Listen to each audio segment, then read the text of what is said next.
Hello friends, இன்றைக்கி நம்ம channel கயல் சமையல் பகுதியில் நம்ம பார்க்கக்கூடியது பாரம்பரிய சமையல் கொண்டாட்டத்தில் இன்றைக்கி 3 வகையான ஊர்லேருந்து 3 வகையான டிஃப்ரெண்ட் ரெசிபீஸ் பார்க்க போகிறோம்.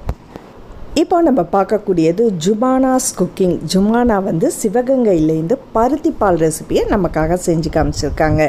அஸ்ஸலாமு அலைக்கும் ஃப்ரெண்ட்ஸ், இன்றைக்கி நம்ம பார்க்க போகிறது சிவகங்கை ஸ்பெஷல் பருத்தி பால் எப்படி செய்யலான்னு பார்க்கலாம்.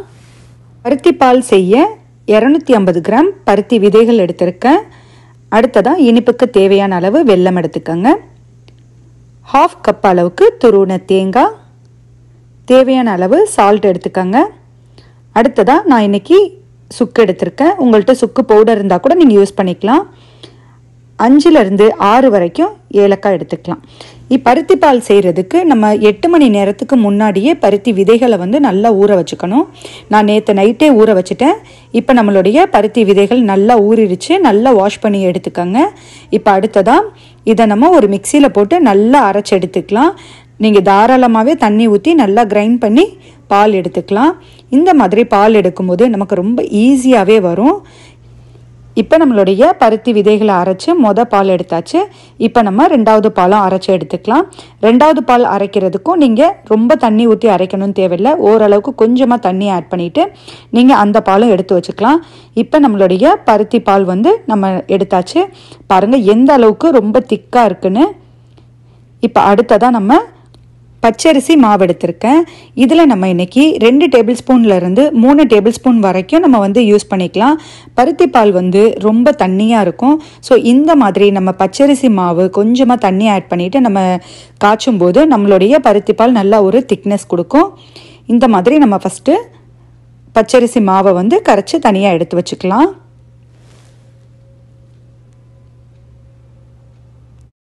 இப்போ அடுத்ததாக நம்ம ஃபில்டர் பண்ணி எடுத்து வச்சுருந்த பருத்தி பாலை ஒரு பாத்திரத்தில் போட்டு நல்லா காய்ச்சி எடுத்துக்கலாம். இந்த மாதிரி அடி கனமான பாத்திரமாக இருந்துச்சுன்னா நீங்கள் அதில் நல்லா பாயில் பண்ணி எடுத்துக்கலாம். ஒரு 10 நிமிஷத்துலேருந்து 15 நிமிஷம் வரைக்கும் நம்மளுடைய பருத்தி பால் நல்லா கொதி வரட்டும்.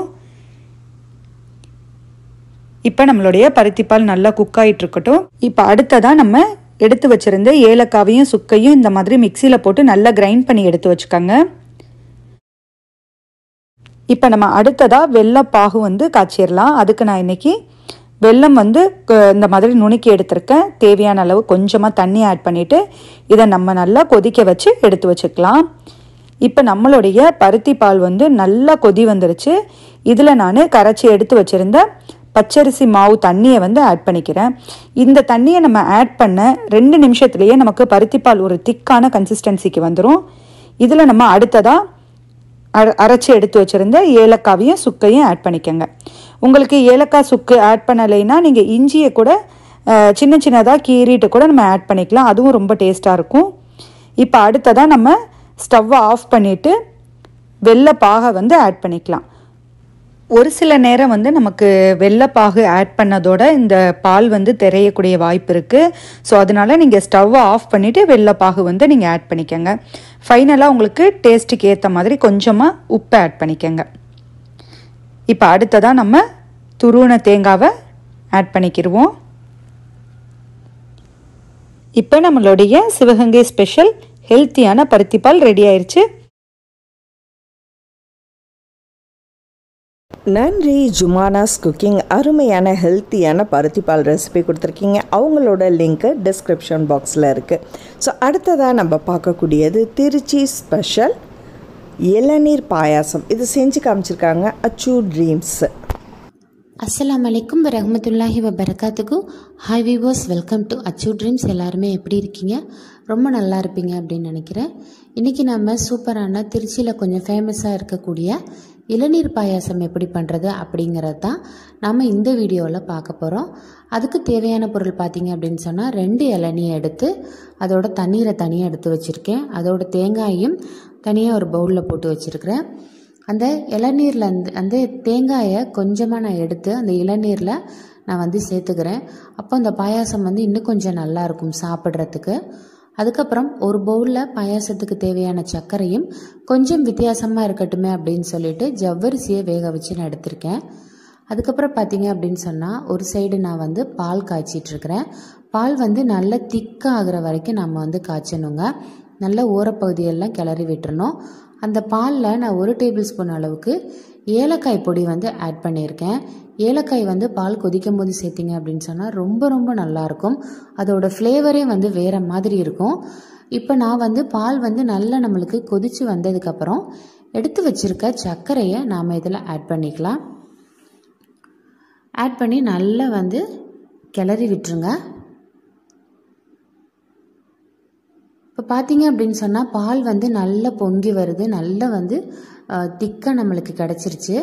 இப்போ நாம் என்ன செய்ய போகிறோம் அப்படின்னு சொன்னால் வேக வச்சு எடுத்து வச்சுருக்க ஜவ்வரிசியை இதோட ஆட் பண்ணிக்கலாம். ஜவ்வரிசி அங்கங்கே கொஞ்சம் கட்டி கட்டியாக இருக்கிறனால அது எல்லாத்தையும் நாம் நல்லா உடச்சி விட்டு கிளறி விட்டுருங்க. நல்லா நாம் இப்போது அதை கிளறி விட்டுட்டோம். இப்போ மேற்கொண்டு பால் வந்து கொஞ்சம் நாம் கொதிக்க வச்சிடலாம். அதுக்கப்புறம் நாம் எடுத்து வச்சிருக்கிற இளநீரை இதோட சேர்த்துருங்க. சேர்த்துட்டு இதை கொஞ்சம் கிளறி விடுங்க. அப்புறம் இந்த இளநீ தேங்காய் இருக்குது பார்த்தீங்களா, அதை நான் அரைச்சி எடுத்து வச்சுருக்கேன். அதையும் நாம் இதை சேர்த்துடணும்.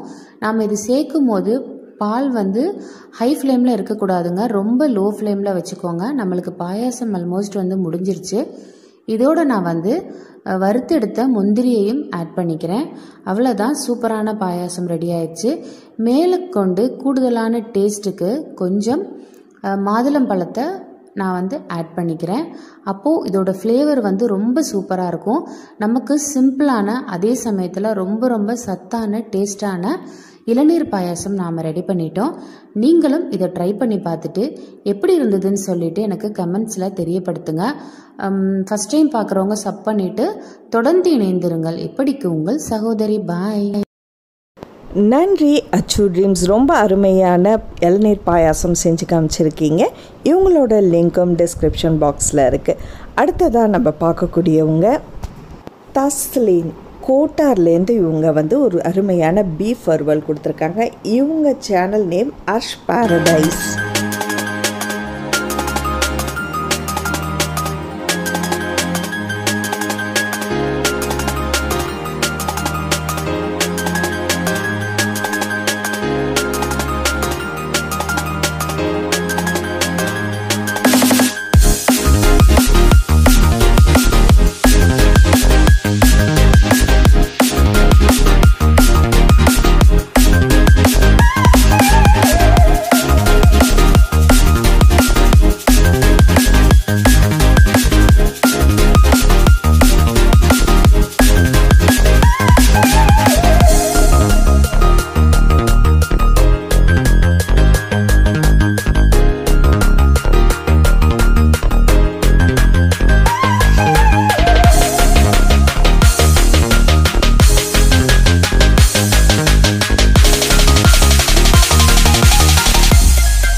நன்றி அர்ஷ் பாரடைஸ்.